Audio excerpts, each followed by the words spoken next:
आज की इस वीडियो में एसएससी जीडी कांस्टेबल 2025 के पूरे ऑफिशियल सिलेबस को पूरी तरीके से कंप्लीट करेंगे। यानी कि जो भी आपके साथियों ऑफिशियल सिलेबस में टॉपिक्स हैं, हिंदी के, जीके, जीएस के, रीजनिंग के और मैथ के, उन सभी टॉपिक के जो सबसे टॉप लेवल के साथियों क्वेश्चंस हैं, आज के इस वीडियो में उन क्वेश्चंस को साथियों मैंने लिया है। मैं कहूंगा इस पूरी वीडियो को एंड तक आप लोग देखिएगा, आपको बहुत सारे नंबर साथियों एक तरीके से आप अपने सिक्योर कर सकते हो। यानी कि जो आपका पेपर होगा उस पेपर में यहां से इस क्लास से बहुत सारे सवाल साथियों आपको देखने को मिलेंगे। तो सबसे पहले हिंदी देखेंगे, उसके बाद जीके, जीएस, उसके बाद रीजनिंग और उसके बाद साथियों मैथ।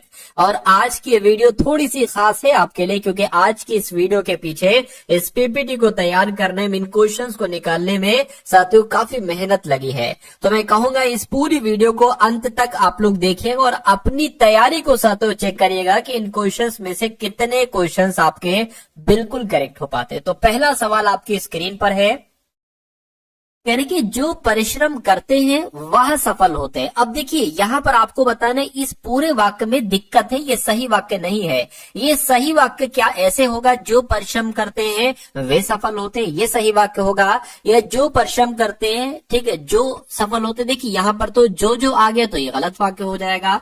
जो परिश्रम करते हैं वैसे, भाई वैसे यहां पर क्यों आ गया, ये भी गलत हो जाएगा। जो परिश्रम करते हैं वह सफल होते, ये तो यहां पर लगा ही हुआ है, वहां नहीं आएगा साथियों, वे आना चाहिए। यानी कि पूरा वाक्य आपका जो शुद्ध होगा ना, जो परिश्रम करते हैं वे सफल होते हैं, ये बिल्कुल शुद्ध वाक्य हो जाएगा और यही आपका बिल्कुल सही जवाब हो जाएगा। उसके बाद देखिए कह रहे कि तंग हाल होना, इस मुहावरे का मतलब क्या होता है। तो युद्ध में फंसना नहीं, बहुत अधिक बीमार होना नहीं, मानसिक बीमारी होना नहीं, आर्थिक तंगी होना। यानी कि अगर किसी के पास साथियों किसी को आर्थिक तंगी हो जाती है तो वो कहता है भाई आजकल तो बहुत तंग हाल है मेरे। उसके बाद देखिए साथियों यहां पर अगर बात करें कि किसी ने सच ही कहा है, जिसे बुला दर्शन के लिए जा पाता है वह आता। भाई ये थोड़ी सी दिक्कत है साथियों, मैं आपको बता देता हूं क्या होना चाहिए। किसी ने सच ही कहा है, मान लीजिए अगर इस ऑप्शन को यहां पर रखे, किसी ने सच ही कहा है जिसे बुलावा आता है, क्या अब यहां पर अगर बात करें ना, ये आना चाहिए, इसके बाद ये आना चाहिए, जिसे बुलावा आता है वही माता के दर्शन के लिए जाता है। मैं कहूंगा बुलावा यहां पर बिल्कुल सही तरीके से फिट हो जाएगा। ये शब्द बुलाना नहीं होगा, बुलवाया नहीं होगा। पूरा वाक्य एक बार फिर से मैं आपको बता देता हूं, किसी ने सच ही कहा है कि जिसे बुलावा आता है वही माता के दर्शन के लिए जा पाता है। तो कुल मिला के आंसर आपका ऑप्शन नंबर बी हो जाएगा। अगला देखिए, कह के दिए गए विकल्पों में से शुद्ध वर्तनी वाले विकल्प का साथियों चयन कीजिए। मेरी प्रार्थना स्वीकार करें, आग लगने का कारण, यहां पर तो कारण गलत लिखा हुआ है, आपको बताना है शुद्ध वर्तनी वाला वाक्य कौन सा है। उसके बाद साथियों मृत्यु पर किसी का वश नहीं है, वश नहीं चलता, ठीक है। उसके बाद साथियों यहाँ पर किसकी तैयारी, ये भी गलत। मैं कहूंगा इन तीनों में कहीं ना कहीं मिस्टेक है, लेकिन ऑप्शन नंबर ए वाले को पढ़ते हैं तो मेरी प्रार्थना स्वीकार करें, इसमें कोई दिक्कत नहीं है। तो ये आपका शुद्ध वर्तनी वाला वाक्य हो जाएगा। उसके बाद देखिए साथियों कह रहे के यहां पर अगर बात करते हैं साथियों, कह रहे कि रेखांकित शब्द का विलोम आपको बताना है, तो श्याम का आपको विलोम बताना है। कृष्ण जी को उनके रंग के कारण श्याम भी कहते हैं, तो श्याम का विलोम क्या होगा, मैं कहूंगा श्वेत होगा। अगर आपसे श्वेत का विलोम पूछ लिया जाए तो श्याम आपको बताना है, और श्याम का विलोम यहाँ पर पूछा है तो आपको श्वेत बताना है, ठीक है ना। चलिए, शाम का मतलब पता क्या होता है, शाम का मतलब एक तरीके से होता है साथियों सांवला। क्या शाम का मतलब क्या होता है साथियों, सांवला होता है। और श्वेत की अगर बात करें तो श्वेत का मतलब क्या होता है साथियों, सफेद होता है। अगला सवाल है आपकी स्क्रीन पर, कहा जा रहा है साथियों कि कहा सुनी होना, इस मुहावरे का मतलब क्या होता है बताइए। तो दुखी हो जाना, वश न चलना, वाद विवाद होना या प्यार जताना। मैं कहूंगा सबसे सटीक जवाब देखिए, कह रहे के जो संविधान के अनुकूल हो उसके लिए एक शब्द क्या हो सकता है। तो जो संविधान के अनुकूल हो उसको तो संवैधानिक कहा जाता है। क्या कहा जाता है साथियों, उसको संवैधानिक कहा जाता है। राइट आंसर आपका ए हो जाएगा। अगला देखिए, कहा जा रहा है कि वाक्य में रेखांकित शब्दों के लिए सही शब्दों के विकल्प का आपको चयन करना है। यानी कि यहाँ शुद्ध गाय का दूध मिलता है, शुद्ध गाय का दूध मिलता है। भाई गाय का शुद्ध दूध मिलता है ऐसे करके कुछ होना चाहिए था, तो ये तो गलत है। शुद्ध वाक्य आपको बताने कि यहाँ शुद्ध गाय की, देखिए शुद्ध गाय नहीं होती, गाय तो वही शुद्ध होती ही है। दूध शुद्ध है या अशुद्ध है, ये सवाल पैदा होता है। फिर से यहाँ पर साथियों देखिए, यहाँ शुद्ध दूध का गाय मिलता है, ये भी गलत है। परिवर्तन की आवश्यकता नहीं है, भाई परिवर्तन की आवश्यकता तो है इसमें। यहाँ गाय का शुद्ध दूध मिलता है, ये बिल्कुल सही आपका वाक्य हो जाएगा और यही आपका राइट आंसर हो जाएगा। अगला सवाल देखिए आपकी स्क्रीन पर है, कह रहे कि उस सही विकल्प का चयन कीजिए। दिए गए विकल्पों में से 3 विकल्प त्रुटि युक्त है जबकि 1 सही है। तो आपको बताना है शुद्ध वाक्य कौन सा है। मैं तुमसे रविवार को मिलूंगा, ठीक, मैं तुमसे रविवार के दिन मिलूंगा। देखिए जब रविवार कह दिया है तो दिन मेरे हिसाब से नहीं आना चाहिए। मैं तुमसे रविवार में मिलूंगा, में नहीं आना चाहिए। मैं तुमसे रविवार के दिन मिलूंगा, ये भी नहीं सही है। मैं कहूंगा अगर शुद्ध वाक्य इन चारों में से बात करें तो ऑप्शन नंबर ए वाला हो जाएगा, यानी कि मैं तुमसे रविवार को मिलूंगा। ये अगर आपका जवाब है तो बिल्कुल सही है। साथियों अगर आपने अभी तक इस वीडियो को लाइक नहीं किया तो रिक्वेस्ट करता हूं आपसे कि वीडियो को लाइक कर दीजिए। और अगर वाकई में आप अपना सिलेक्शन लेना चाहते हैं, क्योंकि देखिए ये इस बार वैकेंसी कम नहीं है, 39,000 वैकेंसी बहुत होती है और उसमें से 1 सीट अगर आप पाना चाहते हैं तो वो मैं आपको साथियों दिलवा दूंगा। मैं आपको इतना पढ़ा दूंगा क्योंकि एसएससी जीडी बहुत कठिन पेपर नहीं है, आईएएस वाईएएस का पेपर ये नहीं है। ये एक बहुत अच्छी जॉब है, ठीक है, और इसका सिलेबस बहुत हाई लेवल का है कि बहुत कठिन क्वेश्चन आते नहीं साथियों, बहुत कठिन क्वेश्चन भी नहीं आते हैं। देखिए आपको हिंदी पर मैं इतना कमांड हासिल करवा दूंगा कि 20 क्वेश्चन में से 20 सही, रीजनिंग पर बहुत अच्छी कमांड, मैथ पर बहुत अच्छी कमांड करवा दूंगा, ठीक है ना। कुल मिला के अगर आप इस चैनल से पढ़ते हैं तो 80 क्वेश्चन में से 70 क्वेश्चन के आसपास साथियों आपका स्कोर करवा दूंगा बस। और इतना अगर आपका स्कोर हो जाता है तो 100% आपका सिलेक्शन साथियों हो जाएगा। तो साथियों पढ़ते रहिए, इसलिए चैनल पर नए हैं तो चैनल को तुरंत क्या कर लीजिए, सब्सक्राइब कर लीजिए, ठीक है ना। डेली यहाँ पर ऐसी क्लास आपके लिए चलती है। चलिए तो अब यहाँ पर अगर बात करते क्या कहा जा रहा है, कह रहे कि दिए गए वाक्य में रेखांकित शब्द का विलोम आपको बताना है। तो यहाँ पर अगर बात करें पश्चिम भारत आधुनिक मंदिरों से भरा हुआ है, तो आधुनिक का विलोम की अगर बात करें नए होगा, अनुदमी होगा, पौराणिक होगा, अनुदमी होगा, पौराणिक होगा या नवीन होगा। मैं कहूंगा पौराणिक यहाँ पर सबसे सटीक जवाब आपका हो जाएगा, यानी कि आधुनिक का विलोम क्या हो जाएगा साथियों, पौराणिक हो जाएगा। अगला देखिए कह रहे कि वाक्य में रेखांकित शब्द के लिए सही वर्तनी आपको बताना है। तो अगर बात करें शीघ्र ही वैद को ले आओ, तो ये गलत लिखा हुआ है। शीघ्र कैसे लिखा जाता है, जैसे आपका ऑप्शन नंबर डी में लिखा हुआ ऐसे लिखा जाता है। उसके बाद देखिए अगला सवाल है, कह रहे कि जिसका उदय हाल में हुआ हो उसके लिए एक शब्द क्या होगा, नवोदित, नवजात, नवोड़ा या नटराज। मैं कहूंगा साथियों जिसका उदय हाल ही में हुआ है उसको नवोदित कहा जाता है। ये आप लोग ध्यान रखेंगे, सारे के सारे सवाल आप लोग ध्यान रखेंगे जो मैं आपको साथियों करवा रहा हूँ, क्योंकि ये ट्रेंडिंग क्वेश्चन है। ट्रेंडिंग क्वेश्चन साथियों मतलब जो सवाल पूछे जा रहे हैं एग्जाम में और जो सवाल आने वाले समय में साथियों ट्रेंड करेंगे, तो बहुत अच्छे तरीके से इन सभी सवालों को आप लोग देखिए। कह रहे कि छलनी कर डालना, इसका मतलब क्या होता है, रौनक होना, बेफिक्र होना, मन में वैराग पैदा होना या शोक विहल कर देना।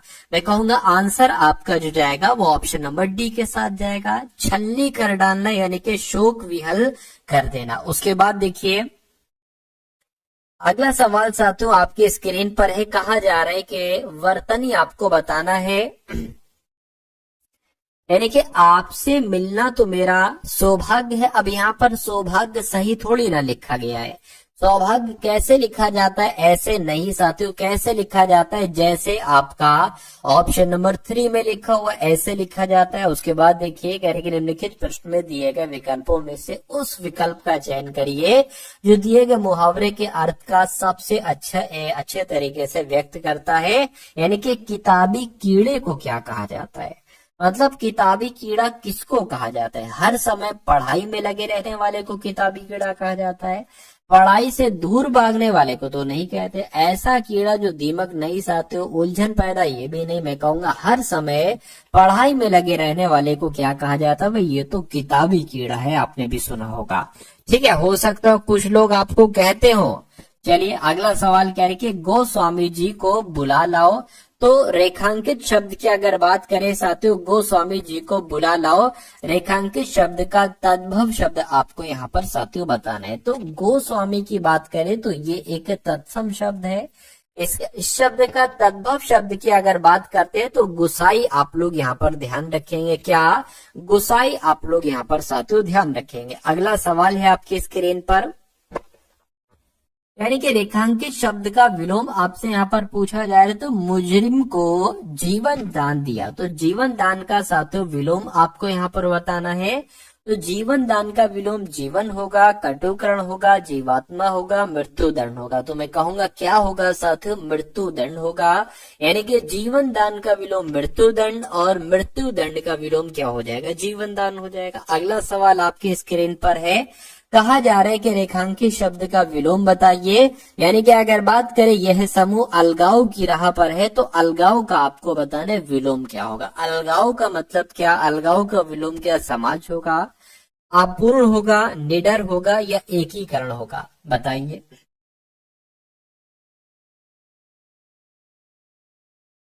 मैं कहूंगा साथियों अलगाव शब्द का विलोम क्या हो जाएगा? एकीकरण हो जाएगा। सही जवाब आपको ऑप्शन नंबर 4 हो जाएगा। अगला सवाल देखिए, कह रहे कि साथियों दिए गए वाक्य में उचित देशज विदेशज शब्द का चयन कीजिए, रिक्त स्थान की पूर्ति कीजिए।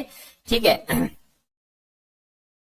यहाँ पर अगर साथियों बात करें वाक्य में कुछ दिक्कत लग रही है, देखिए जरा। हाँ, इसमें कुछ दिक्कत है साथियों, मैं आपको बता देता हूँ। ये नहीं पूछता, यहाँ पर नहीं आना चाहिए था। क्या इतनी दौलत का, क्या इतनी दौलत का जब क्या इतनी दौलत का जब वह अपने माता पिता को ही नहीं पूछता? ये नहीं पूछता जो है ना, वो यहाँ पर आना चाहिए था। नहीं पूछता ये साथियों यहाँ पर आना चाहिए था। अब आपको बताना है क्या दावत इतनी दौलत का जब वह अपने माता पिता को नहीं पूछता, या क्या फायदा होना चाहिए, या क्या जवाब, या क्या जनाब? मैं कहूंगा क्या फायदा आपका राइट आंसर हो जाएगा। पूरा वाक्य आपने सुना होगा, देखा होगा, पढ़ा होगा। क्या फायदा इतनी दौलत का जब वह अपने माता पिता को ही नहीं पूछता। उसके बाद देखिए अगला सवाल है, कह रहे कि क्या हुआ तुम्हें, तुम्हारी वहां अब नहीं रही? तो यहाँ पर आपको बताने कौन सा शब्द साथियों आ जाएगा। देखिए कह रहे के विकल्पों में से उस विकल्प का चयन करिए जो रिक्त स्थान के लिए सही स्त्रीलिंग रूप वाला विकल्प हो। तो खबर आएगा, स्वस्थ आएगा, चमक आएगा। क्या हुआ है तुम्हें, तुम्हारी वह खबर अब नहीं रही, तुम्हारी अब स्वस्थ अब नहीं रही, तुम्हारी अब चमक नहीं रही, होश नहीं रही। तो मैं कहूंगा चमक यहाँ पर आ जाएगा। ठीक है ना, चमक यहाँ पर साथियों आ जाएगा। क्या हुआ तुम्हें, तुम्हारी अब वह चमक नहीं रही। अगला सवाल देखिए आपके स्क्रीन पर है, कह रहे हैं कि पासा पलटना, इसका मतलब आपको बताना है साथियों। पासा पलटने का मतलब क्या होता है? जान छुड़ाना, या समय नष्ट करना, कठिन परिश्रम करना, या स्थिति उलट जाना। मैं कहूंगा स्थिति उलट जाने को कहा जाता है कि भाई पासा पलट गया। दिए गए शब्द का पर्यायवाची साथियों आपको यहाँ पर पूछा जा रहा है। यानी कि निशा शब्द की अगर हम बात करते हैं तो निशा का पर्यायवाची क्या होता है? शुद्ध नहीं, दंत नहीं, खेद नहीं साथियों। निशा को रात्रि कहा जाता है, रात कहा जाता है। आंसर आपका डी के साथ जाएगा। अगला सवाल देखिए, कहा जा रहा है कि दिए गए वाक्य में रेखांकित शब्दों के लिए सही शब्दों वाले विकल्प का चयन करिए। क्या लिखा हुआ है? काम खत्म होने के बाद हमने संतोष की सांस ली। तो साथियों सांस लिया यहाँ पर लिखा हुआ है, तो दिक्कत की अगर बात करें सांस लिया में है, तो होना क्या चाहिए? काम खत्म होने के बाद हमने संतोष की सांस ली, ये सही वाक्य होगा। या काम खत्म होने के बाद हमने संतोष की सांस लाओ, ये होगा। मैं कहूंगा ये तो नहीं होगा। परिवर्तन की आवश्यकता नहीं, बिल्कुल साथियों परिवर्तन की आवश्यकता है। काम खत्म होने के बाद हमने संतोष की सांस ली, ये भी नहीं होगा। बचा कौन सा? ऑप्शन नंबर 1 वाला बचा, और यही आपका राइट आंसर हो जाएगा। इनके पूरा वाक्य जो शुद्ध होगा ना वो ऐसे होगा, काम खत्म होने के बाद हमने संतोष की सांस ली। उसके बाद देखिए कहा जा रहा है साथियों, अटल का पर्यायवाची क्या हो सकता है बताइए। तो अटल को क्या कहा जाता है? अडिग कहा जाता है, अडिग कहा जाता है, कहते हैं भाई। तो आंसर आपका जो जाएगा वो ऑप्शन नंबर ए हो जाएगा, 1 हो जाएगा। अगला सवाल आपकी स्क्रीन पर है, देखिए साथियों और बताइए इसका राइट आंसर क्या होगा। कह रहे कि 4 विकल्पों में से उस सही विकल्प का चयन करिए जो वाक्यांशों के लिए एक शब्द का विकल्प हो, जो बाह्य संसार के ज्ञान से अनभिज्ञ हो। उसके लिए एक शब्द क्या हो सकता है साथियों बताइए। तो उसको क्या कहा जाता है? अलौकिक कहा जा सकता है। यानी कि अगर ये सवाल आपसे एग्जाम में पूछा जाए कि जो बाह्य संसार के ज्ञान से अनभिज्ञ हो उसको क्या कहा जाएगा, तो उसको अलौकिक कहा जाएगा। राइट आंसर आपका सी हो जाता है। उसके बाद देखिए साथियों,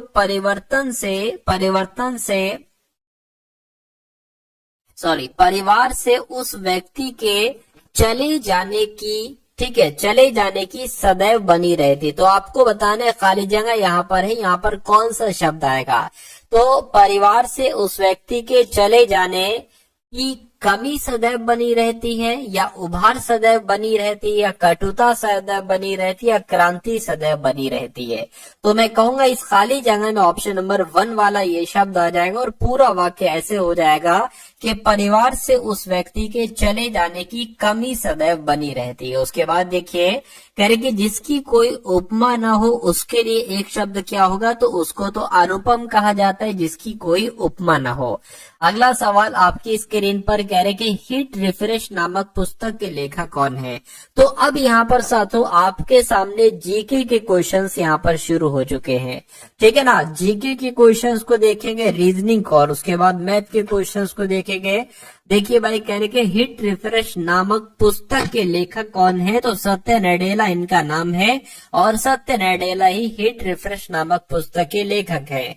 अगला सवाल कह रहे कि असहयोग आंदोलन के दौरान किसने पटना कॉलेज छोड़ा जबकि उसकी परीक्षा के केवल 20 दिन ही बचे थे। तो किनकी बात चल रही है साथियों, आपसे यहाँ पर ये पूछा जा रहा है। मैं कहूंगा जयप्रकाश नारायण की बात चल रही है। असहयोग आंदोलन के दौरान जयप्रकाश नारायण ने पटना कॉलेज छोड़ दिया था और उनकी परीक्षा में केवल 20 दिन का समय बचा हुआ था। तो ये सवाल आपसे अगर परीक्षा में पूछा जाए तो इसका राइट आंसर मैंने आपको बता दिया है। उसके बाद देखिए कह रहे काकोरी ट्रेन डकैती एक्शन में किन क्रांतिकारियों को फांसी की सजा दी गई थी। चलिए, तो राम प्रसाद बिस्मिल, अशफाक उल्लाह खां, बिल्कुल साथियों आप लोग ध्यान रखेंगे काकोरी ट्रेन डकैती एक्शन में राम प्रसाद बिस्मिल और अशफाक उल्लाह खां को फांसी की सजा दी गई थी। उसके बाद देखिए कहा जा रहा है आपसे कि पृथ्वी की भूमध्य रेखीय परिधि लगभग कितनी है। तो साथियों कितनी है ये आपको यहाँ पर मालूम होना चाहिए, 40,075 किलोमीटर।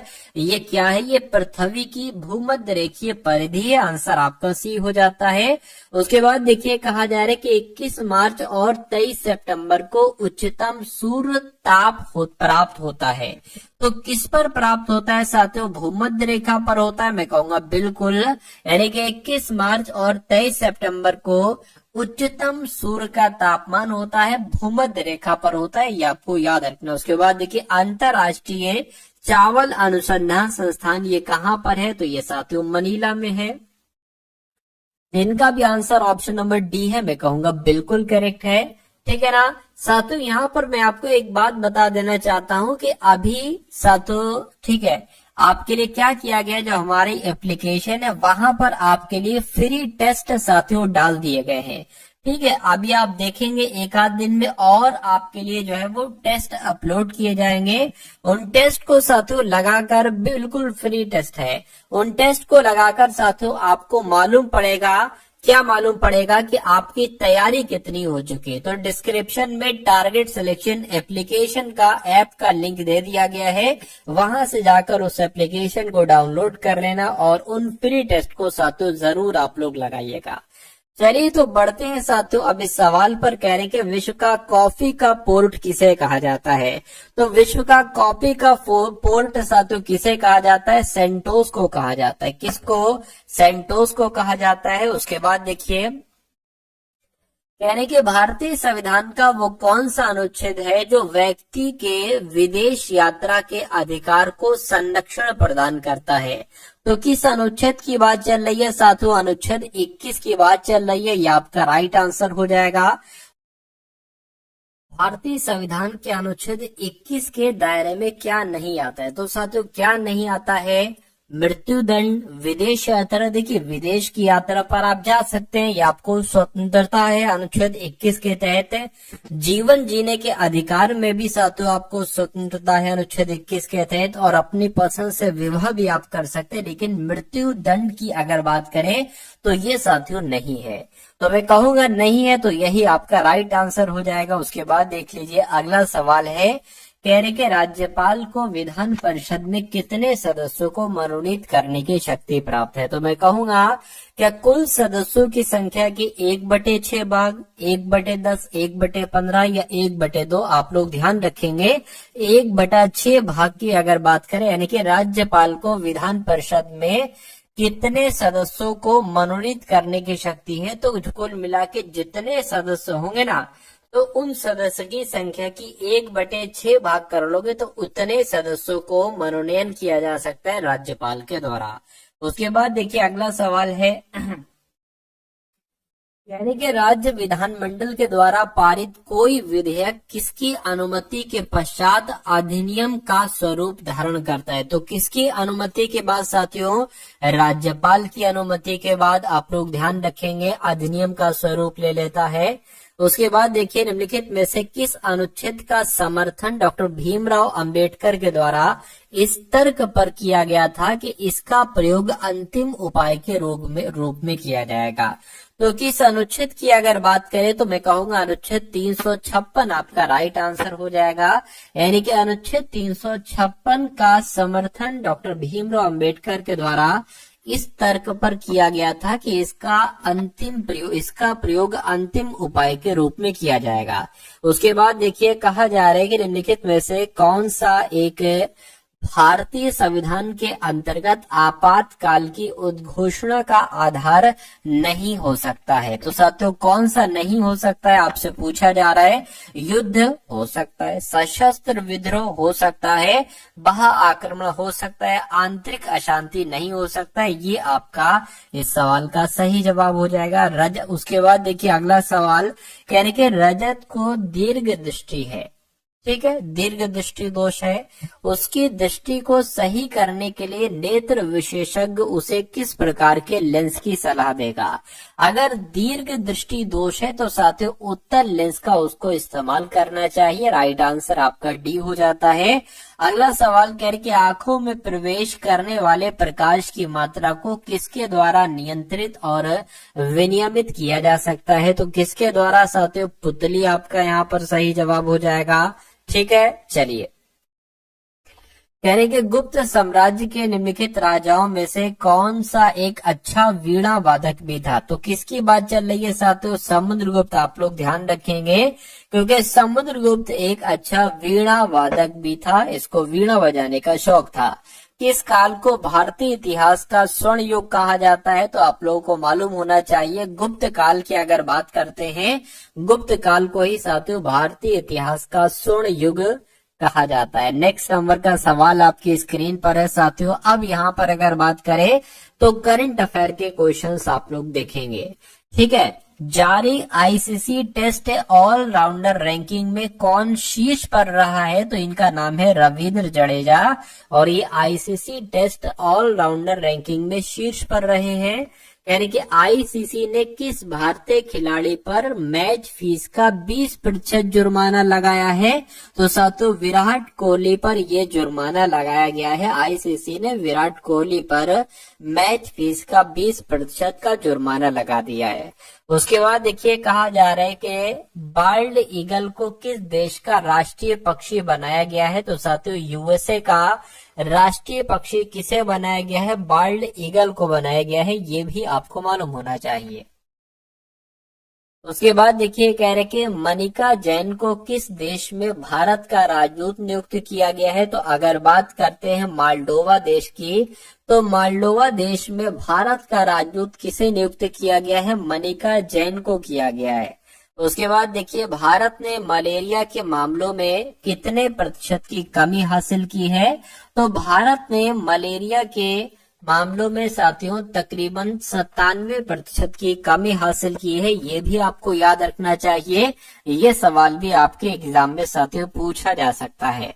उसके बाद देखिए साथियों वीडियो को अगर लाइक न किया तो वीडियो को साथियों लाइक कर दीजिए और चैनल पर अगर नए हैं तो चैनल को साथियों तुरंत आप लोग सब्सक्राइब कर लीजिए, ठीक है। और अभी रीजनिंग का थोड़ा सा साथियों वेट कीजिए, कुछ क्वेश्चन और हैं, उसके बाद रीजनिंग को हम लोग यहाँ पर देखेंगे। कह रहे कि अटल युवा महाकुंभ और अटल स्वस्थ मेले का उद्घाटन कहाँ पर किया गया है?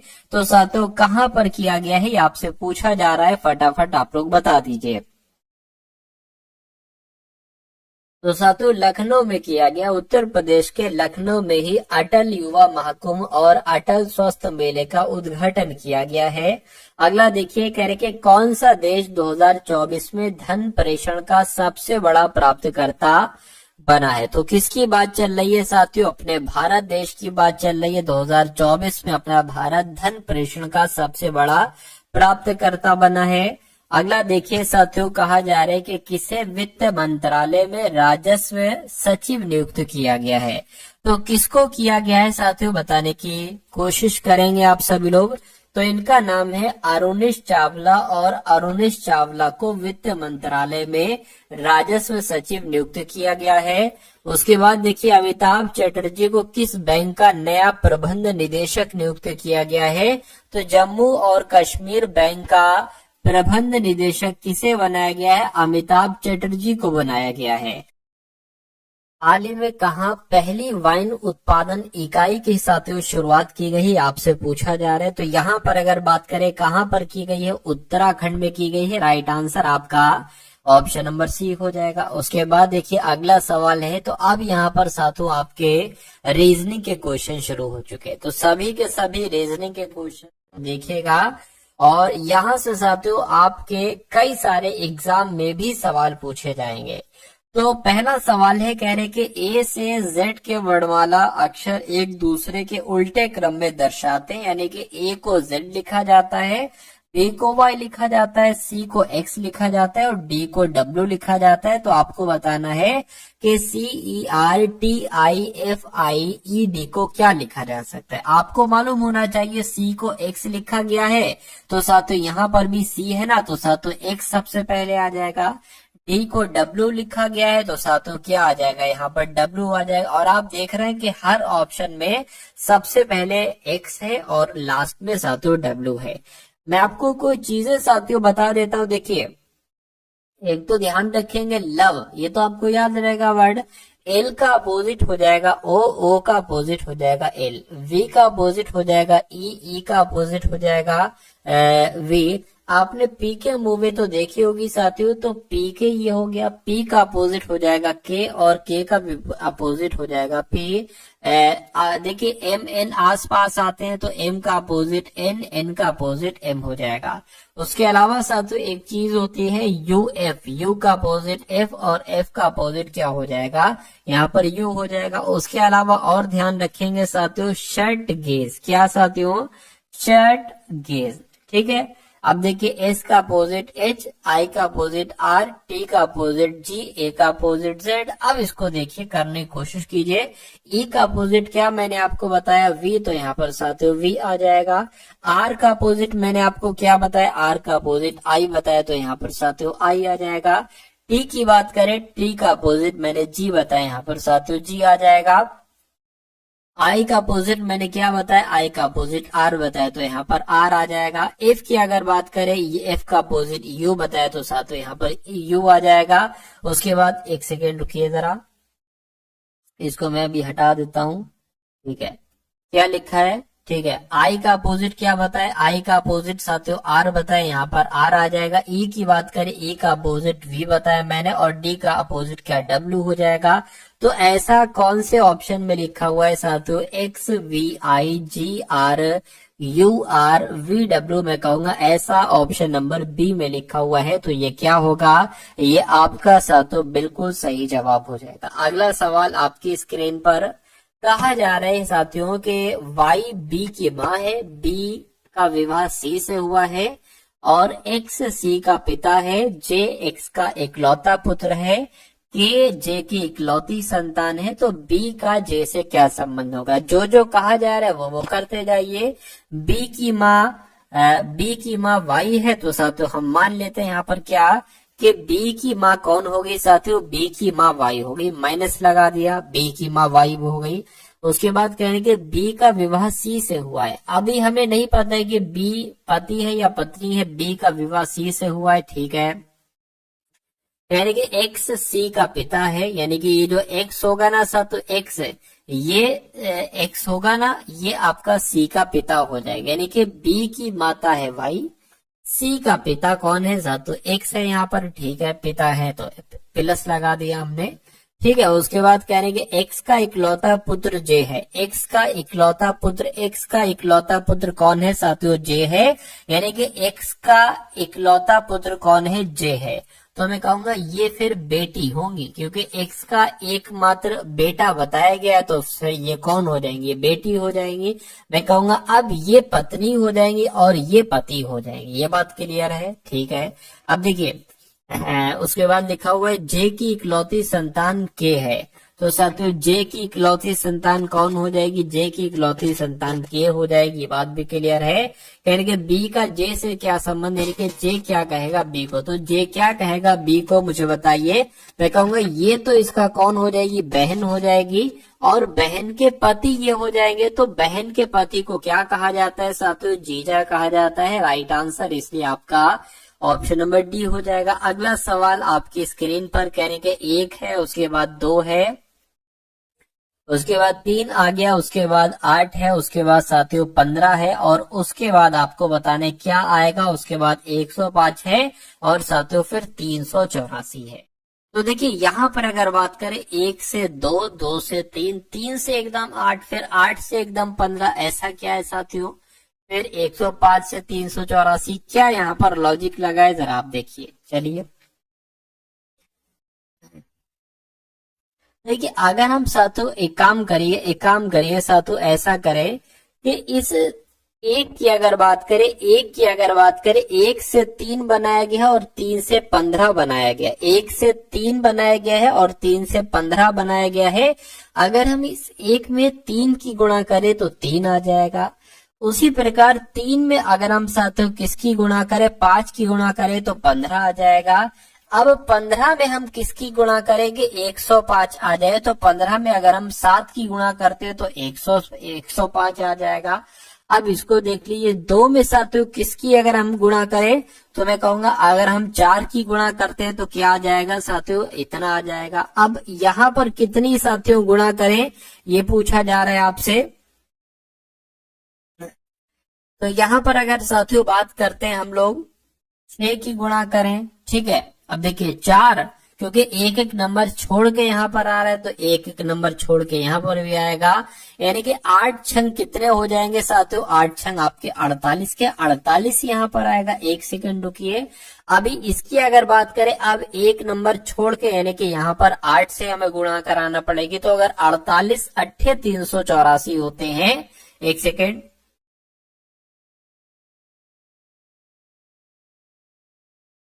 हाँ ठीक है, ये इतना हो गया, ठीक है। गुणा करा के एक बार देख लेते हैं, 48 अट्ठे अगर कितने होते हैं, अगर 384 होते हैं तो ठीक है, 8 2 64 हो जाएगा, 4 अट्ठे 32, 33 34 35 36 37 38, यानी के बिल्कुल साथियों, ठीक है।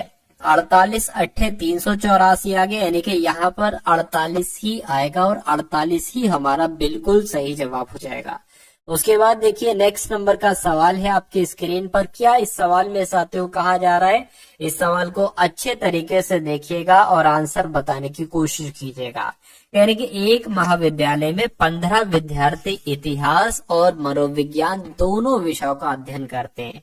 ये सवाल आपसे इस बार एग्जाम में पूछा जाएगा और मैं कहूंगा इसको मैं बहुत आराम से आपको समझा दूंगा। देखिएगा, एक महाविद्यालय में 15 विद्यार्थी इतिहास और मनोविज्ञान दोनों विषयों का अध्ययन करते हैं। ठीक है, करके मिलाकर क्या लिखा हुआ है, अच्छा कुल मिलाकर होना चाहिए, कुल मिलाकर 22 विद्यार्थी इतिहास का अध्ययन करते हैं और 32 विद्यार्थी मनोविज्ञान पढ़ते हैं। 12 और विद्यार्थी हैं जो केवल भौतिकी का अध्ययन करते हैं।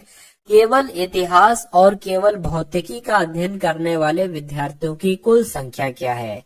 देखिए, अगर यहाँ पर हम लोग बात करें, मान लीजिए क्या कहा गया है, एक महाविद्यालय जिसमें 15 विद्यार्थी इतिहास और मनोविज्ञान दोनों विषय पढ़ते हैं। तो मान लीजिए साथियों, क्या अगर बात करते हैं साथियों, ये मनोविज्ञान वाले हो जाएंगे और यहाँ पर अगर बात करते हैं साथियों, यहाँ पर अगर बात करें ये इतिहास वाले हो जाएंगे। यहाँ पर कहा गया है कि 15 विद्यार्थी जो है ना, ये इतिहास भी पढ़ते हैं और मनोविज्ञान भी पढ़ते हैं। तो मैं कहूंगा यहाँ पर 15 नंबर आएगा, क्योंकि 15 विद्यार्थी ऐसे हैं जो मिले जुले हैं, मनोविज्ञान भी पढ़ते हैं, इतिहास भी पढ़ते हैं। उसके बाद कहा गया है कि कुल मिलाकर 22 विद्यार्थी इतिहास का अध्ययन करते हैं। कुल मिलाकर 22 विद्यार्थी इतिहास का अध्ययन करते हैं, 15 विद्यार्थी जो है ये इतिहास पढ़ते हैं। अब हमें 7 लिखना पड़ेगा सिर्फ यहाँ पर, यानी कि देखिए 22 विद्यार्थी इतिहास का अध्ययन करते हैं, तो यहाँ पर 22 विद्यार्थी ही तो इतिहास का अध्ययन कर रहे हैं भाई। उसके बाद लिखा हुआ है कि 32 विद्यार्थी मनोविज्ञान पढ़ते हैं, तो 32 विद्यार्थी मनोविज्ञान पढ़ते हैं। तो साथियों 15 तो यहाँ पर हो गया, बचा कितने, 17, यानी कि कुल मिला के 32 विद्यार्थी मनोविज्ञान पढ़ते, ये बात भी बिल्कुल क्लियर हो गई।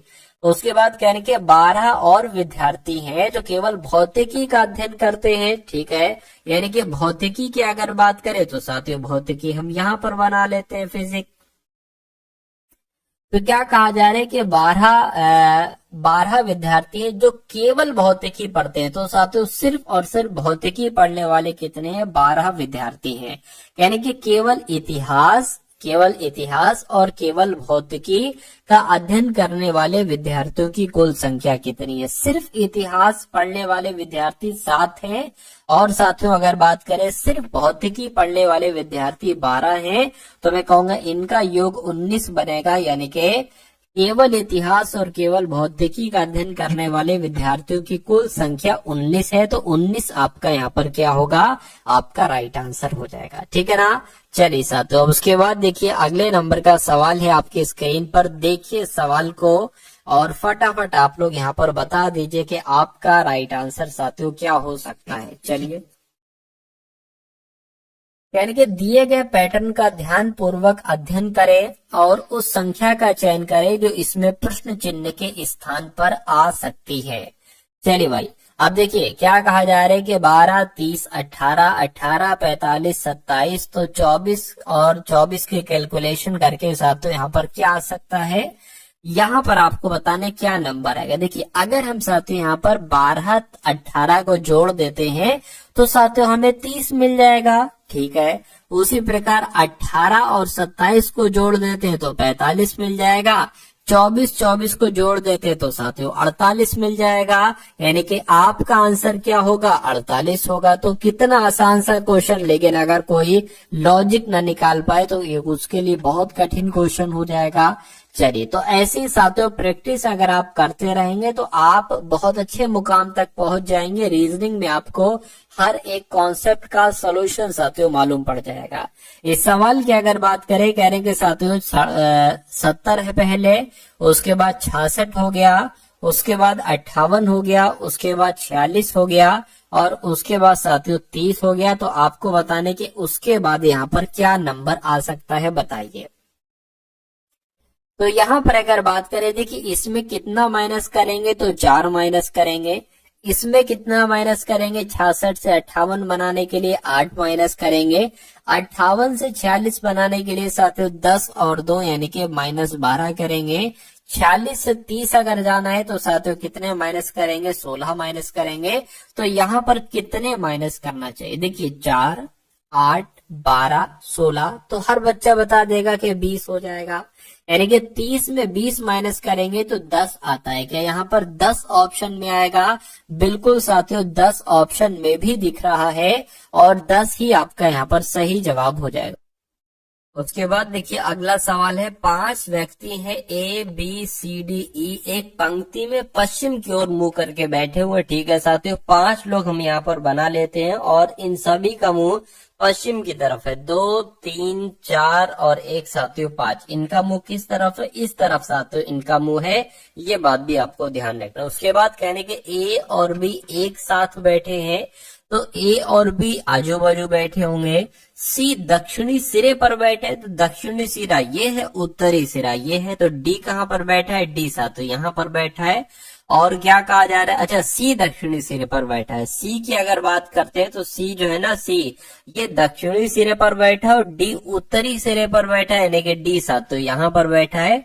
और कहने के E जो है ना, E ये B और C के बीच में बैठा है। तो B और क्या कहा जा रहा है? B और C के बीच में, देखिए C ये है, D जाहिर सी बात है यहाँ पर बनेगा। तो B और C के बीच में कौन बैठा है? E बैठा है, यानी कि E आपका यहाँ पर बैठ जाएगा। अब 1, 2, 3, 4, 5 में से 4 लोग आप बैठा चुके हो, एक बचा है। कौन बचा? A बचा है, तो A यहाँ पर बैठ जाएगा। सवाल में क्या पूछा जा रहा है? कह रहे कि दक्षिण से तीसरे स्थान पर कौन है? तो 1, 2, 3 दक्षिण से तीसरे स्थान पर कौन है साथियों? बी है। तो आपका जवाब क्या होगा? ऑप्शन नंबर बी आपका बिल्कुल करेक्ट आंसर हो जाएगा। उसके बाद देख लीजिए अगले नंबर का सवाल है, कह रहे कि यदि पूर्व को पश्चिम कहा जाए। देखिए अब मैं आपको सिंपल से एक चीज बता देता हूँ। सिंपल सी चीज क्या है साथियों, ये आपका क्या कहलाएगी? रियल, ये पूर्व कहलाई जाएगी। और इसकी बात करें तो ये साथियों पश्चिम हो जाएगी, और इसकी बात करें तो ये दक्षिण हो जाएगी, और इसकी अगर बात करें तो ये उत्तर हो जाएगी। ठीक है ना। अब क्या कहा जा रहा है? कह रहे कि पूर्व को पश्चिम कहा जाए तो पूर्व, यानी कि ये क्या कहा जा रहा है साथियों? पश्चिम इसको कहा जा रहा है। ठीक है, यानी कि 180 डिग्री घुमा दिया गया है। और पश्चिम को उत्तर कहा जाए, पश्चिम को उत्तर कहा जाए। ठीक है भाई, चलो कोई नहीं। पश्चिम की अगर बात करते हैं, पश्चिम को साथियों यहाँ पर उत्तर कहा गया है, और उत्तर को क्या कहा गया? उत्तर को दक्षिण कहा गया, और दक्षिण को क्या कहा गया है? उत्तर कहा गया है। तो भारत में सूर्योदय किस दिशा में होता है? तो सूर्योदय की अगर बात करते हैं तो पूरब दिशा में होता है। किस दिशा में होता है साथियों? पूरब, यानी कि इस दिशा में होता है। तो पूरब को क्या कहा गया है? पश्चिम कहा गया है। तो आपका जवाब क्या होगा साथियों? पश्चिम आपका यहाँ पर बिल्कुल सही जवाब हो जाएगा। ठीक है ना। चलिए अगला सवाल आपकी स्क्रीन पर है, देखिए और बताइए सवाल का जवाब आपका क्या हो सकता है। कह रहे कि सभी धागे पिन है। तो मान लीजिए साथियों ये क्या होगा? ये धागे हो गए, ये धागे हो गए, और कहा जा रहा है सभी धागे पिन है। तो ये सभी धागे हमने क्या बना लिए? पिन बना लिए। कह रहे कि कुछ पिन कुशन है, तो मान लेते इतने पिन क्या हो जाएंगे? इतने पिन साथियों कुशन हो जाएंगे। ये बात भी क्लियर हो गई। अब निष्कर्ष की अगर बात करें, निष्कर्ष को देखिए और बताइए कौन सा निष्कर्ष गलत है, कौन सा सही है। कह रहे कि कुछ कुशन पिन है, कुछ कुशन पिन है। बिल्कुल साथियों, कुछ पिन कुशन है तो कुछ कुशन भी पिन हो सकते हैं। ये आपका बिल्कुल सही हो जाएगा। कुछ पिन धागे हैं, कुछ पिन आगे है। बिल्कुल साथियों, इतने पिन क्या हो जाएंगे? धागे हो जाएंगे। मैं कहूंगा ये भी सही है, यानी कि आपका राइट आंसर जो जाएगा वो ऑप्शन नंबर डी, यानी कि निष्कर्ष 1 और निष्कर्ष 2 दोनों सही है। ये आपका सही जवाब हो जाएगा। उसके बाद देखिए अगले नंबर का साथियों सवाल है आपकी स्क्रीन पर, कह रहे कि 6 दोस्त एक गोल घेरे में इसके केंद्र की ओर मुख करके एक दूसरे से समान दूरी पर बैठे हैं। तो 6 दोस्तों की बात की गई है, 6 दोस्त बना लेते, 1 2 3 4 5 और 1 6। कहा जा रहा है कि धीराज प्रमोद पार्थिव के बीच में बैठा है, प्रियांशु मुकुंद और लाया के बीच में बैठा है, ठीक है। प्रमोद और मुकुंद एक दूसरे के सामने बैठे। आप इसको सबसे पहले सॉल्व करोगे क्योंकि अभी हमें नहीं पता है कि प्रियांशु जो है ना, ये प्रियांशु मुकुंद और लाया के बीच में बैठा है, तो मुकुंद किधर को बनेगा, प्रियांशु के दाएं तरफ बनेगा या प्रियांशु के बाएं तरफ बनेगा। लेकिन इसमें कोई दिक्कत नहीं है, प्रमोद और मुकुंद एक दूसरे के सामने बैठे हैं तो कहीं पर भी बैठा दो साथियों। मान लीजिए अगर बात करें प्रमोद को, अगर हम यहाँ पर बैठा रहे हैं तो प्रमोद के सामने कौन बैठेगा, मुकुंद, यानी कि मुकुंद साथियों यहाँ पर बैठेंगे, मुकुंद यहाँ पर बैठेंगे, ठीक है। उसके बाद क्या कहा जा रहा है साथियों के प्रमोद के बाएं और बगल में लाया है, तो प्रमोद का बायां किधर होगा, मैं कहूंगा प्रमोद का बायां इधर होगा, यानी कि इधर को साथियों लाया बैठे हैं, ठीक है। अब पार्थिव के बाईं ओर कौन बैठा है, तो पार्थिव हमें देखना होगा कहाँ पर बैठे हैं। तो अब सबसे ऊपर आ जाइए, इसको सॉल्व करने की कोशिश कीजिए। करके धीराज जो है ना, धीराज ये प्रमोद और पार्थिव के बीच में बैठा है। तो धीराज की अगर बात करें साथियों, देखिए अगर हम प्रमोद यहाँ पर बना दें और पार्थिव यहाँ पर अगर साथियों बैठाल दें, तो सवाल में क्या कहा गया, सवाल में कहा गया था कि प्रमोद, ये प्रमोद हो गया, और पार्थिव के बीच में धीराज बैठा है, यानी कि धीराज साथियों यहाँ पर आ जाएगा, ठीक है। ये बात भी क्लियर होगी। 6 लोग थे, 6 में से 5 आपने बैठा दिए, 1 बचे हैं, 1 कौन बचे हैं साथियों, यहाँ पर अगर बात करते हैं, देख लेते इसको, प्रियांशु मुकुंद और लाया के बीच में बैठा है, मुकुंद लाया बीच में कौन बैठ जाएगा साथियों, प्रियांशु बैठ जाएगा।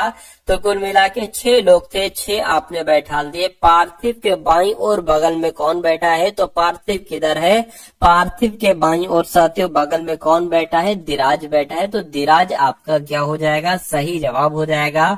और जिनका भी आंसर मेरे आंसर से पहले था उन सभी का आंसर यहाँ पर बिल्कुल करेक्ट हो जाता है।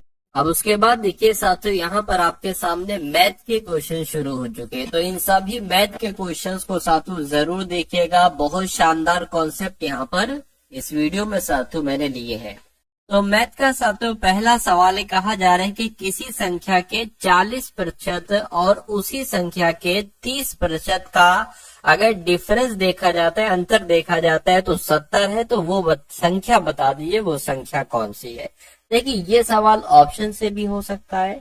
अगर हम मान लीजिए इस ऑप्शन को राइट माने तो हम कह सकते हैं कि 800 का 40% और 800 के 30%, इन दोनों का अगर अंतर करेंगे, डिफरेंस करेंगे, तो 70 आता है, तो हमारा ये जवाब हो जाएगा। एक बार देख लीजिए साथियों, 800 का 40% ये हो गया, माइनस लगा दिया अंतर, और 800 का कितना कहा गया है साथियों, 30% कहा गया है, तो ये हो गया। इन दोनों का अगर अंतर 70 आता है तो हमारा ये आंसर हो जाएगा।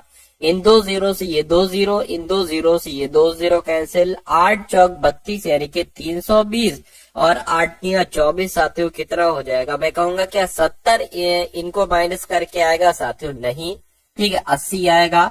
तो ये लॉजिक क्या हो जाएगा साथियों, हमारा फेल हो जाएगा। दूसरा एक बार हम देख लेते हैं दूसरे ऑप्शन को, 600 का साथियों 40% और 600 का कितना साथियों 30%, ये 100 लगा लिया, यहाँ ये 100 लगा लिया, इन 2 जीरो से ये 2 जीरो, इन 2 जीरो से ये 2 जीरो कैंसिल, 6 चौक आपका 24 हो गया और 6 3 18 हो गया साथियों। के इनका अंतर क्या एक तरीके से आएगा, मैं कहूंगा इनका अंतर भी 70 नहीं आएगा, तो ये भी साथियों आंसर नहीं हो सकता। अब सी वाले को चेक कर लेते एक बार, जरा देखिए 70 का क्या साथियों 40% और 70 नहीं बल्कि 700 का 40% और 700 का 30%, 2 जीरो कैंसिल, 2 जीरो कैंसिल, 100 यहाँ पर जो लिखो गया, 7 चौक 28 यानी कि 280, 7 21 यानी कि 210। क्या इनका डिफरेंस 70 आएगा, बिल्कुल साथियों इनका डिफरेंस 70 आएगा, अंतर 70 आएगा।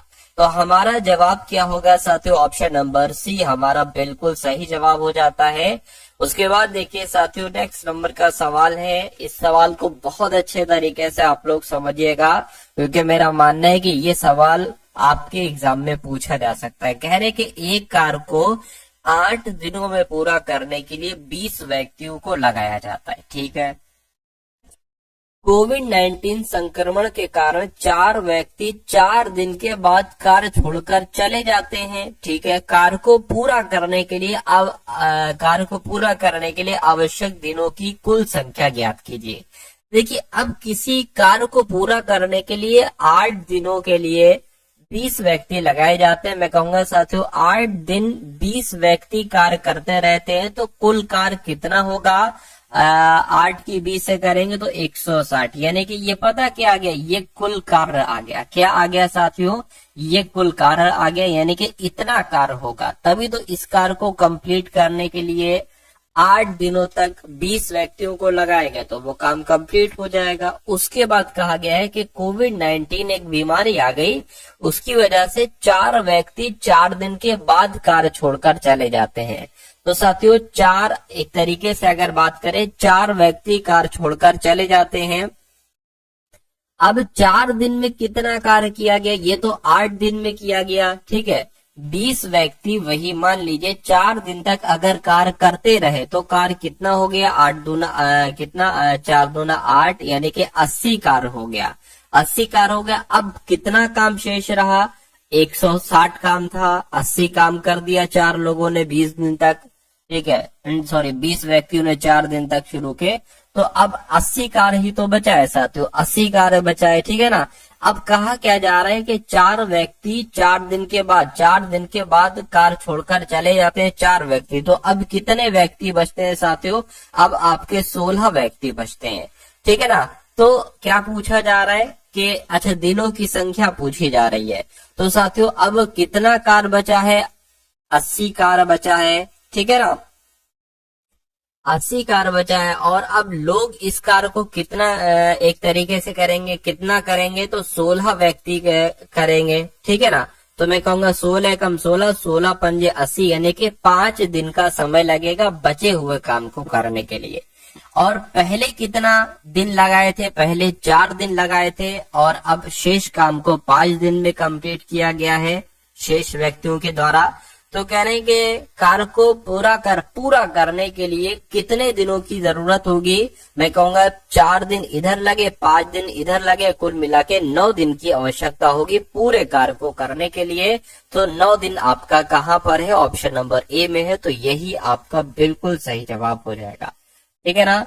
चलिए, तो अब अगला सवाल देख लीजिए साथियों, आपके स्क्रीन पर है। कहा जा रहा है कि 6 वर्ष पहले ABC की औसत आयु 29 वर्ष थी। 8 वर्ष पहले AC की औसत आयु 27 वर्ष थी। B की वर्तमान आयु आपको बताने कितनी है। देखिए, हमें औसत आयु से मतलब नहीं होता है, हमें मतलब होता है कुल आयु से। हमें ये जानने की कोशिश करना चाहिए कि ABC की वर्तमान समय पर कुल आयु का योग कितना है। ये आप कैसे निकालेंगे? अब देखिए, यहाँ पर अगर बात करें, ये इसमें कहा गया है 6 वर्ष पूर्व। क्या 6 वर्ष पूर्व कहा गया? अब देखिए, अगर मैं कहूं कि ABC की कुल आयु का योग कितना होगा, ये कितने हैं? ये 3 है। तो 3 की गुणा 29 से करा लीजिए, आपको ABC की कुल आयु का योग मालूम पड़ जाएगा। 29 की गुणा 3 से कराइए, 3 नीम कितना हो जाएगा? 27 हो जाएगा। 2 आ जाएगा इधर, 3 दूना 6, 7 8, यानी कि 87 हो जाएगा। लेकिन यहाँ पर एक बात आप लोग ध्यान दीजिए, 6 वर्ष पहले की बात की गई है, यानी कि इसमें अगर वर्तमान समय की निकालना है ना इन तीनों की, तो 6 वर्ष पहले की बात की गई, तो 6 इसमें ऐड करो, 6 इसमें ऐड करो, 6 इसमें ऐड करो, यानी कि कुल मिला के 18 इसमें ऐड कर दो, और आपको A plus B plus C की वर्तमान आयु का योग मिल जाएगा। तो 7 8 15 हो गए, ये 9 और 1 10, यानी कि 105 साथियों वर्तमान समय पर इनकी आयु है। ठीक है। उसके बाद कहा जाए, अच्छा यही चीज अब A और C के साथ करो। अगर A और C की वर्तमान आयु कितनी हो जाएगी? वर्तमान आयु नहीं, यानी कि दोनों की योग कितनी हो जाएगी? तो ये 2 लोग हैं, तो 2 से इसकी गुणा कर दो, यानी कि 27 की अगर आप 2 से गुणा कर दोगे तो कितना आ जाएगा, ये इनकी 8 वर्ष पहले की आयु का योग आ जाएगा। 7 दूना 14 हो गया, 2 दूना 4 और 1 5 हो गया। अब देखिए 8 वर्ष पूर्व वर्तमान समय की निकालना है, तो 8 इसमें प्लस करो, 8 इसमें प्लस करो, यानी कि 16 इसमें प्लस आपको करना है। तो ये कितना हो जाएगा, 70 हो जाएगा। यानी कि अब कहने का मतलब ये है कि ए प्लस बी प्लस सी की वर्तमान आयु का योग 105 है और ए प्लस सी की वर्तमान आयु का योग कितना है साथियों, 70 है। तो आपसे पूछा जा रहा है कि बी की वर्तमान आयु क्या होगी। अरे भाई अगर इस संख्या में से इसको घटा दोगे तो बी की आयु आपको मिल जाएगी। ठीक है, तो इसमें से घटा दो साथियों, 5 आ गया और ये यहाँ पर 3, यानी कि 35 वर्ष होगी, ये बी की वर्तमान आयु होगी। यानी कि आंसर आपका अगर ऑप्शन नंबर ए के साथ तो बिल्कुल करेक्ट हो जाता भाई। बहुत बढ़िया, वेरी गुड क्लास। चलिए साथियों उसके बाद देख लीजिए अगले नंबर का सवाल है, कह रहे कि बिक्री कर सहित इस, ये भी बहुत अच्छा क्वेश्चन है, बहुत शानदार कॉन्सेप्ट है। कह रहे कि बिक्री कर सहित, ठीक है, किसी वस्तु का विक्रय मूल्य 772.8 रुपए है, वस्तु का क्रय मूल्य 600 रुपए। क्रय मूल्य मतलब वस्तु को जो खरीदा गया है ना वो 600 रुपए में खरीदा गया है। यदि दुकानदार ने 15% लाभ कमाया तो बिक्री की दर क्या हुई। बिक्री की दर यानी कि जब बिक्री बेचा जा रहा था तो उसमें दर कितनी हुई आपसे पूछा जा रहा है। देखिए 600 रुपए में अगर किसी वस्तु को खरीदा था, ठीक है, और अगर बात करें 15% का वो लाभ कमा रहा है, ठीक है ना, 600 रुपए में खरीदा और दुकानदार ने 15% का लाभ कमाया। तो देखो जरा 600 का 15% साथियों कितना निकलता है, 0 से 2 0 कैंसिल हो जाएंगे आपके, और 15 पंजे 25, 15 का 90 आपका हो जाएगा। ठीक है ना, तो कुल मिला के साथियों अगर बात करें 90 यहाँ पर आ जाएगा, 900 थोड़ी ना, 90, यानी कि 90 रुपए का उसको क्या प्रॉफिट भी प्राप्त हो रहा है। तो इसने खरीदा था इतने में, यानी कि 600 में खरीदा था, 90 रुपए का उसको प्रॉफिट प्राप्त हुआ, यानी कि 690 रुपए में उसने वस्तु को बेचा होगा। ठीक है ना, वस्तु को बेचा होगा। अब यहाँ पर कहा गया है कि विक्रय मूल्य जो है वो 772.8 है। तो जरा 772 क्या साथियों, 772.8 में से 690 को घटा दो, 690 को क्या कर दो साथियों, घटा दो। चलिए घटा देते हैं इसको हम लोग, तो यहाँ पर क्या हो जाएगा 17 में से साथियों तो 8 बच जाएगा यहाँ पर, मतलब कुल मिला के 82.8 रुपए यहाँ पर क्या आ जाएगा, एक तरीके से दर आ जाएगी। ठीक है, तो इसको आपको क्या बदल लेना, इसके आपको प्रतिशत में बदल लेना है। प्रतिशत में बदलोगे तो गुणा 100 से करना पड़ेगी, और नीचे क्या आ जाएगा, एक तरीके से साथियों ये आ जाएगा 690 आ जाएगा। तो 690 आ गया, इसको कैलकुलेट कर दो, बिक्री कर की दर आपको कितनी है ये मालूम पड़ जाएगी। इस जीरो को हटाकर, इस पॉइंट को हटाकर नीचे एक जीरो बढ़ा लेंगे, इन 2 जीरो से ये 2 जीरो कैंसिल हो जाएगा। ठीक है, अब इसको अगर कट करें, किससे कट करें, 3 से कट करें, देखिए जरा हो जाएगा 3 दूना 6 हो गया, 2 यहाँ पर लग के इधर आ जाएगा, 32 हो गया, 3 नीम 27 हो गया। ठीक है, एक काम करो, 3 एकम 3 हो गया, और ये 28 है, ये कट नहीं पाएगा भाई, यहाँ पर तो दिक्कत मिस्टेक होगी। देखिए 2 नहीं, ये 3 नहीं, ये 2 आना चाहिए भाई। ठीक है, 3 से कट किया ना, 3 दूना 6, तो ये 2 यहाँ पर आ जाएगी, ये हो गया 22। 3 सत्ते कितना हो जाएगा साथियों, 3 सत्ते 21 हो जाएगा, एक बचेगा 8 में लग जाएगा, 18 हो गया, 3 छः 18 हो गया। इसको कट करेंगे, 3 दूना 6, 3 3 9, यानी कि अब आपके पास आ गया 276/23 आ गया। इसको अगर कट करे, ये किससे साथियों कट करे, देखिए जरा, इसकी अगर साथियों बात करें, क्या डायरेक्ट इसी से ही कट कर लें, 276 भाग यहाँ पर 23 है, तो इसको अगर कट कर, देखिए 23 से कट करते, 23 से कम 23 हो गया। अब कितना जाएगा, 24 25 26, यानी कि यहाँ पर साथियों कितना जाएगा,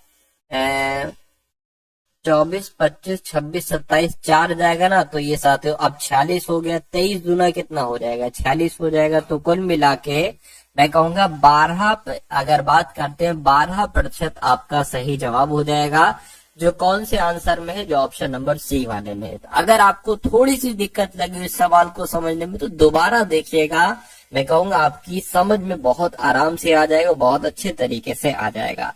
चलिए अब उसके बाद करते हैं अगले नंबर के साथियों क्वेश्चन की। क्या आपसे यहाँ पर पूछा जा रहा है, कहा जा रहा है एक वस्तु का क्रय मूल्य साथियों कितना बताया गया है। एक वस्तु का क्रय मूल्य 2250 रुपए बताया गया है। ठीक है,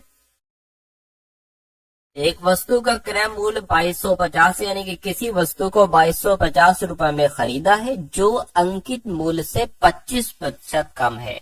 यदि उस वस्तु को 15% की छूट पर बेचा जाता, ठीक है, तो इस लेन देन में अर्जित लाभ कितना होता, ये आपको यहाँ पर साथियों को मिला के बताना है।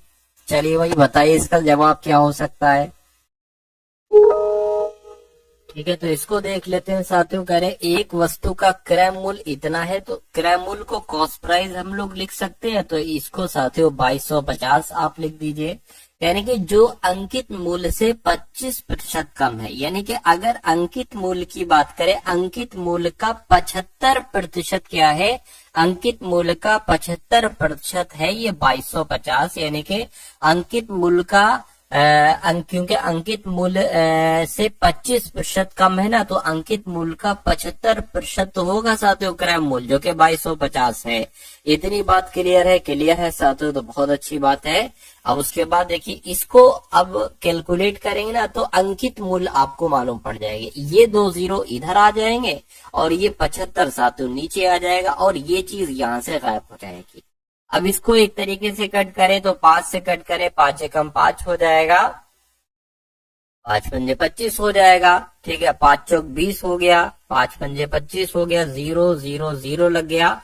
15 से कट करें, 15 3 45, यानी कि 3000 आपका क्या आ गया, 3000 आपका साथियों अंकित मूल्य यहाँ पर आ चुका है। अब देखिए अब क्या करेंगे साथियों, अब कहा जा रहा है कि उस वस्तु को 15% की छूट पर बेचा गया था, यानी कि अंकित मूल्य 3000 था, अंकित मूल्य 3000 था, इसको 15% की छूट पर बेचा गया था। तो अगर 3000 का 85% निकाले, क्योंकि 15% की छूट दी गई, तो ये हमारा सेलिंग प्राइस हो जाएगा, यानी कि विक्रय मूल्य हो जाएगा। तो इन 2 जीरो से ये 2 जीरो कैंसिल हो जाएंगे, 85 की गुणा 30 से करा लीजिए।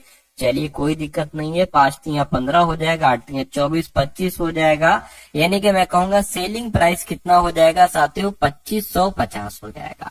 अब अगर बात करते हैं लाभ को पूछा जा रहा है, अरे भाई किसी वस्तु को खरीदा है 2250 रुपए में, बेचा जा रहा है 2550 रुपए में, कितना एक तरीके से हमें प्रॉफिट हो रहा है। तो अगर हम यहाँ पर प्रॉफिट की बात करते हैं, कितना हो रहा है साथियों एक बार देख कर बताइए। देखिए 2550 और 2250, इसको साथियों वो माइनस कर लो, 3 आ जाएगा, यानी कि 300 का प्रॉफिट हो रहा है। तो इसको प्रतिशत में बदलने के लिए पूछा जा रहा है, तो क्रय मूल्य नीचे आ जाता है, 2250 नीचे आ जाएगा, इस 0 से ये 0 कैंसिल हो जाएगा, 5 चौक आपका 20 हो जाएगा। ठीक है, 5 पंजे 25 हो जाएगा, इसकी बात करें 5 छंग आपका 30 हो जाएगा, ये आ गया। इसको कैलकुलेट कर लीजिए साथियों, 3 से कट करे तो 3 एकम 3, 3 पंजे 15 हो जाएगा, 3 दूना 6 हो जाएगा, इतना आ गया। ठीक है, अब अगर इसको कट करे, 15 से कट करें डायरेक्ट, ठीक है, 15 एकम 15, 5 इधर आ जाएगा, 15 3 45, तो 13 पॉइंट करके कुछ आंसर आएगा, और 13 पॉइंट करके आंसर ऑप्शन नंबर डी में है। तो ये क्या होगा, ये आपका साथियों बिल्कुल सही और करेक्ट आंसर हो जाता है भाई, बहुत बढ़िया, वेरी गुड क्लास। अगला सवाल आपके स्क्रीन पर है, करके 600 रुपए की धनराशि पर साधारण ब्याज की दर से 3 वर्षों में प्राप्त मिश्रधन 850 है, तो ब्याज की वार्षिक दर ज्ञात कीजिए। देखिए आपके पास, ठीक है, मूलधन है, ठीक है, 600 रुपए है, आपके पास समय है, 3 वर्ष का समय है, आपके पास मिश्रधन यानी के साथियों ए है, जिसको हम कह सकते हैं 850 है, आपसे आर यहाँ पर पूछी जा रही है, यानी कि रेट आपसे यहाँ पर क्या पूछी जा रही है, चलिए तो अगर हम साथियों बात करें साधारण ब्याज कितना होगा, तो इन दोनों को घटा दो आपस में, साधारण ब्याज आपको पता चल जाएगा 250 साधारण ब्याज हो जाएगा इन दोनों को घटाने पर। अब अगर बात करते हैं साथियों, देखिए आपके पास P है, आपके पास क्या है, साधारण ब्याज है, आपके पास समय है, R आपको निकालना है। तो R बराबर दर बराबर साधारण ब्याज गुणा 100 बटे P इंटू टी, ये आ गया सूत्र। इसको कैलकुलेट कर लीजिए, दर निकालना है आपको ना। साधारण ब्याज कितना है 250 है, गुणा 100 यहाँ पर हो जाएगा। P कितना है 600 है, और T कितना है 3 है। इसको कैलकुलेट कर लीजिए, इन दो जीरो से ये दो जीरो कैंसिल हो जाएंगे, ठीक है ना। और अगर बात करें साथियों, अब आपके पास यहाँ पर क्या आ चुका है, अब आपके पास 250 बचे, ठीक है, बटे 18 आ चुका है। इसको साथियों अब आपको कैलकुलेट कर लेना चाहिए। चलिए भाई इसको कैलकुलेट कर लेते हैं। 2 नीम 18, ठीक है, 2 एकम 2, और यहाँ पर 25 आ जाएगा, यानी कि 125 बटे 9 यहाँ पर आ रहा है। और 125 बटे 9 हमें ऑप्शन में भी दिख रहा है। तो कितनी दर निकली साथियों, 125 बटे 9% आपकी दर निकली। तो यही क्या होगा, यही आपका बिल्कुल सही जवाब हो जाता है भाई। बहुत बढ़िया, वेरी गुड क्लास। चलिए साथियों अब इस सवाल को देख लेते हैं। क्या है इस सवाल में, एक संख्या को 65 से विभाजित करने पर शेषफल 31 प्राप्त होता है। वही संख्या जब 13 से विभाजित की जाती है तो शेषफल क्या प्राप्त होता है। तो इसकी एक शॉर्ट ट्रिक है। देखिए अगर कभी भी ऐसा सवाल आएगा तो आपसे स्ट्रक्चर यही होगा सवाल का, बस ये 3 संख्याएं बदली हुई होंगी, ये वाली और ये वाली। सवाल इस ऐसे होगा, एक संख्या को इतने से विभाजित करने पर शेषफल इतना प्राप्त होता है, तो वही संख्या जब इतने से विभाजित की जाती है तो शेषफल क्या होगा। सबसे पहले आप साथियों क्या करिए, सबसे पहले कि अगर यहाँ पर बात करें थे 65 से विभाजित करने पर शेषफल इतना प्राप्त होता है, ठीक है, ठीक है। तो आप क्या करें साथियों, ये देखिए कोई मान लीजिए संख्या है, इसको जब 65 से विभाजित किया जाता है तो शेषफल कितना आता है, 31 आता है। आपको इससे कोई मतलब नहीं, आपको जो अंत वाली संख्याएं दिख रही है, एक ये वाली और एक वाली, इन दोनों को साथियों विभाजित करना है, यानी कि 31 भाग 13 को। अब देखिए जो शेषफल बचता है ना, वही आपका आंसर हो जाएगा। 13 कम 13, 13 दूना 26 हो जाएगा। शेषफल कितना बचा, 5 बचा। तो आपका शेषफल 5 हो गया और यही आपका आंसर हो गया, ठीक है ना। वही संख्या जब 13 से विभाजित की जाती है तो शेषफल कितना बचेगा, तो 31 और 13 को विभाजित करना है, जो शेषफल होगा वही आपका आंसर हो जाएगा भाई। बहुत बढ़िया।